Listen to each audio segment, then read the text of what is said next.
রাজগড়ের শাসন ব্যবস্থা নিয়ে রাজ্যের প্রজারা খুব অসন্তুষ্ট ছিলেন। আর তার কারণ ছিল রাজার দাম্ভিক মনোভাব। রাজা খুব অহংকারী ছিলেন আর প্রজাদের কথা উনি শুনতেন না।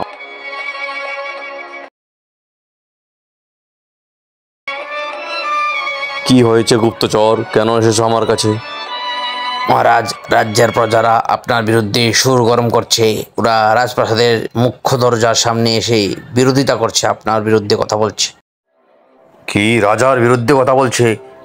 ওদের শাস্তি দিতে হবে, তাড়িয়ে দাও ওদের এখান থেকে। কিন্তু মহারাজ, এতে তো আরো পরিস্থিতি খারাপ হয়ে যাবে। কোনো কিন্তু টিন্তু না, আমি যা বলছি সেটাই করো। তুমি একটা গুপ্তচর শুধুমাত্র, আমার আদেশের পর তোমার এটা মান্য করতেই হবে। যাও, ওদের তাড়িয়ে দাও এখান থেকে। তারপর গুপ্তচর এই প্রজাদের তাড়িয়ে দিলেন এখান থেকে। কিছুদিন পর এক সন্ন্যাসী আসলেন রাজ্যের মধ্যে। উনি সরাসরি ঢুকে গেলেন রাজপ্রাসাদের মধ্যে, আর রাজপ্রাসাদের মধ্যে যেই বাগান আছে ওই বাগানে বসে উনি তপস্যা করতে লাগলেন। কি হয়েছে মহামন্ত্রী, আপনি কেন বাকি সদস্যদের নিয়ে আমাকেও এই সভায় আসতে বললেন? আজকে সবার কারণ কি?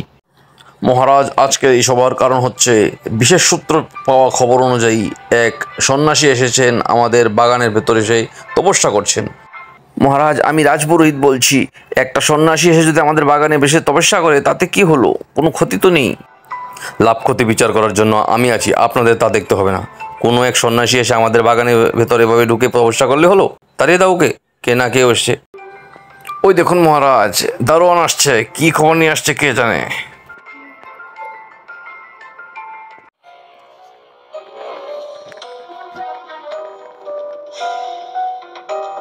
মহারাজ, ওই যে এক সন্ন্যাসী আসলো আমাদের বাগানে বসে, সে তপস্যা করছে। আমরা ওকে তাড়িয়ে দেওয়ার চেষ্টা করেছিলাম, কিন্তু ও তো যাচ্ছে না। ও বলছে না, ওখানে বসেই তপস্যা করবে। কি বললে হলো ওখানে বসে তপস্যা করবে? আমাদের রাজ্যে এরকম চলবে না। যাও, ওকে তাড়িয়ে দাও যে কোনোভাবে। আচ্ছা মহারাজ, যাচ্ছি তাহলে। আবার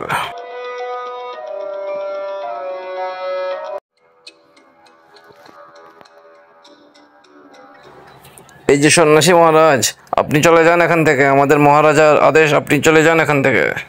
যদি চলে না যান তাহলে মহারাজা আপনাকে শাস্তি দেবেন। কি হলো, যাচ্ছেন না যে? বললাম বারবার করে। কেন যাব আমি? তোমার মহারাজ বললে হলো। ওর প্রচণ্ড দম্ভ, তাই না? দাঁড়াও, ওর দম্ভ আমি বার করছি।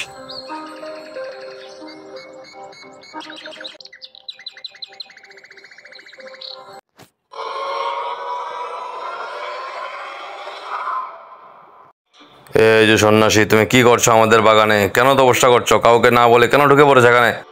চলে যাও বলছি, আমাদের রাজ্য ত্যাগ করে চলে যাও এই মুহূর্তে, আমি বলছি।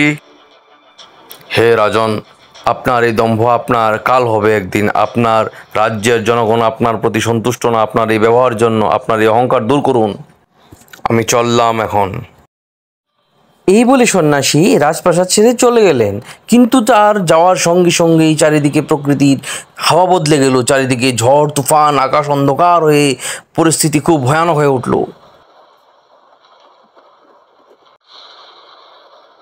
মহারাজ, এটা ঠিক হয়নি। আমাদের মনে হচ্ছে আপনি ওনার সঙ্গে দুর্ব্যবহার করেছেন। যান ওনার সঙ্গে, ওনার কাছে গিয়ে ক্ষমা চেয়ে নিন।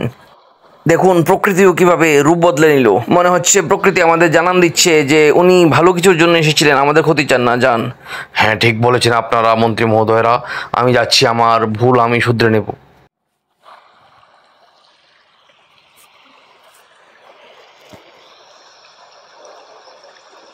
এই যে গুপ্তচর, এখানে যে সন্ন্যাসী ছিল উনি কোথায় গেলেন?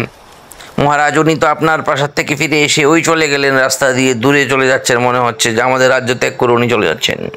হে সন্ন্যাসী মহারাজ, আমাকে ক্ষমা করে দিন। আমি আমার ভুল শুধরে নিতে এসেছি। আমার ভুল আমি বুঝতে পেরেছি, আমাকে ক্ষমা করে দিন। রাজার ক্ষমা চাওয়ার সঙ্গে সঙ্গে প্রকৃতি একটু শান্ত হয়ে আসলো। মহারাজ, আপনি আপনার ভুল বুঝতে পেরেছেন, তাতে আমি খুশি। যান, আমার কাছে না, আপনি প্রজাদের কাছে গিয়ে ক্ষমা চান। আর শাসন ব্যবস্থা আবার পুনরায় আগের মতো করুন। ভালো করে সবার সঙ্গে থাকুন। ভগবান আপনার মঙ্গল করুন। তারপর থেকে রাজা নিজেকে শুধরালেন আর প্রজাদের কথা শুনতে লাগলেন আর শাসন ব্যবস্থার উন্নতি করলেন। এভাবে প্রজারাও খুব খুশি হয়ে গেল, রাজ্যে শান্তি ফিরে আসলো, রাজার নাম ডাক হতে লাগলো। বন্ধুরা, যদি ভিডিওটা ভালো লেগে থাকে তাহলে লাইক করো আর আমার চ্যানেলকে সাবস্ক্রাইব করা ভুলবে না।